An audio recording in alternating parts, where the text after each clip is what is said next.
Bahagi ko ngayon mga kabayan ay ang pagpopropagate ng rosemary at ang pamamarang ating gagawin ay water propagation. Dito natin siya patutubuan ng ugat sa tubig at ngayon tayo ay pipili ng mga dahon o sanga na pwede natin gamitin. Ang ating pipiliin yung medyo maberde pa para madaling tubuan ng ugat, huwag yung mabrown ng puno. Yan ito mga kabayan. Pipili tayo ito yan.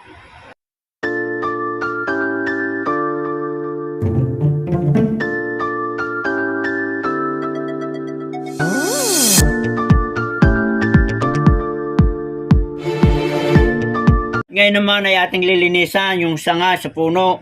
Aalsan natin ang dahon para pag ating tinusok sa styrofoam ay mas maganda. Ito ating ang umpisahan.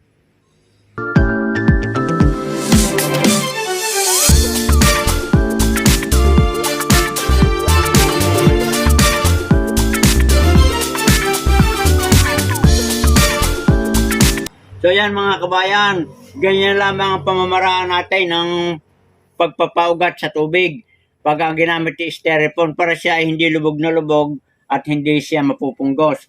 At ngayon natin ilalagay nito sa kanlong at ating aantayin ng 1 o 2 linggo kung siya may ugat na, i-update ko kayo. Magandang araw kabayan, good luck and good health.